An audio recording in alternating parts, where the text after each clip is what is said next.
Bonjour tout le monde et bienvenue sur ma chaîne. Alors aujourd'hui, vidéo un peu spéciale parce que je vais vous présenter un nouveau vaisseau que j'ai fait, mais aussi le face reveal comme vous pouvez voir.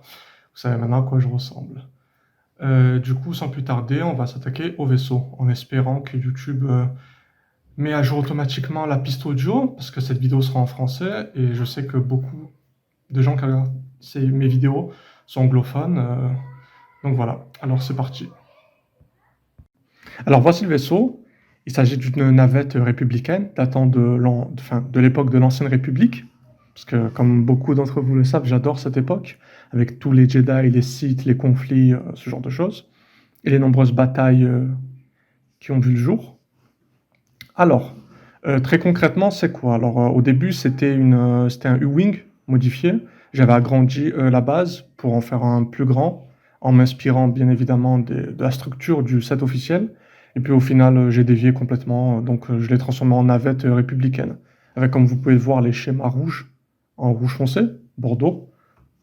Donc voilà, donc la présentation. Alors, comme vous pouvez voir, vous avez deux canons à l'avant. Oula. Alors, c'est un modèle assez, comment dire, assez solide, hein. Très très solide. On peut jouer, on peut y aller avec. Vous avez deux canons à l'avant. Vous avez aussi des lumières, des spots de lumière. Voilà, enfin d'éclairage, pour ajouter un certain style.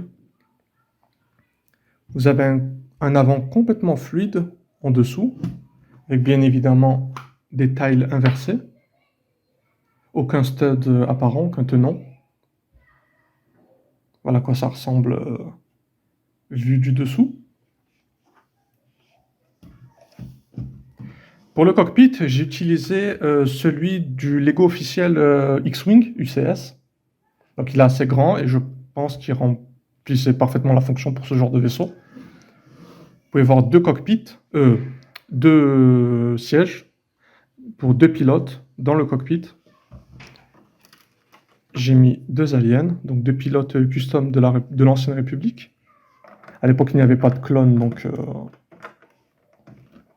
c'était un peu des aliens aussi qui faisaient qui remplissaient ce genre de fonction. Vous avez un petit spot ici pour les armes, notamment pour celles des pilotes. Vous pouvez ranger des armes ici. Je ne l'ai pas fait pour cette vidéo parce que c'est un peu le bazar. Si on bouge le vaisseau, elles peuvent partir un peu n'importe où. Elles ne sont pas verrouillées à l'endroit. Donc comme vous pouvez voir, il s'agit de l'un de mes vaisseaux les plus aboutis, honnêtement. J'en suis très fier, je suis très content. Voilà comment il ressemble du dessus, avec les marques en rouge foncé que j'aime beaucoup. Vous pouvez voir notamment quelques petites pièces grises foncées. Alors c'est une idée que j'ai reçue de la part de quelqu'un qui m'a donné son avis sur le mock et qui m'a dit que je devrais rajouter des petites pièces en gris foncé pour représenter les impacts des missiles, des blasters qu'a reçu le vaisseau. Et je trouve que ça rend du plus bel effet. Vous avez des stud shooters sur les côtés. J'aime bien, moi, rajouter un peu de jouabilité dans mes sets. Les réacteurs sont assez réussis, j'en suis très fier.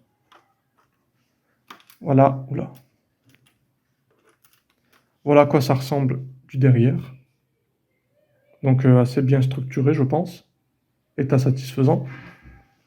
Et maintenant, attaquons-nous à la partie que tout le monde attendait, je pense, l'intérieur. Alors, vu du côté, il s'agit purement d'une structure U-Wing vue du bas, quoi. C'est vraiment c'est reminiscent de ce vaisseau-là. Vous avez même une petite vitre ici, donc vous pouvez ouvrir comme ceci. Et vous pouvez voir un intérieur où, cette fois-ci, les figurines peuvent se tenir debout. Je vais ouvrir l'autre pour que vous avez de la lumière. Voilà, il y a un autre Jedi de l'autre côté debout. Vous avez un rack pour les blasters, parce que c'est une navette d'attaque Jedi, mais elle peut s'accommoder de quelques troopers à l'intérieur. Et vous avez une autre trappe. Cette fois-ci, c'est plus pour avoir accès à l'intérieur. C'est pas vraiment fonctionnel pour les figurines.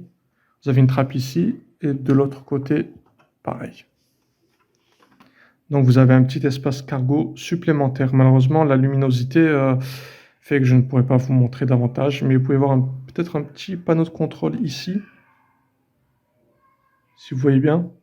Bon, tant pis.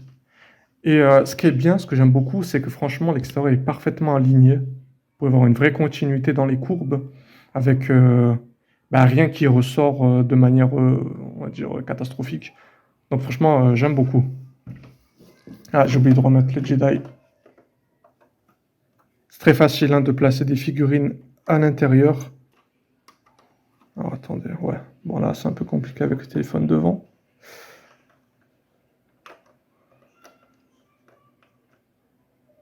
Et voilà.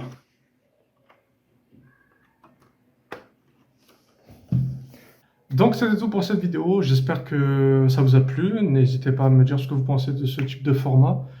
Voilà, encore une fois, j'espère vraiment qu'il y aura la piste audio automatique en anglais. J'espère que vous avez apprécié autant que moi et je vous dis à la prochaine pour un nouveau mock. Bye bye.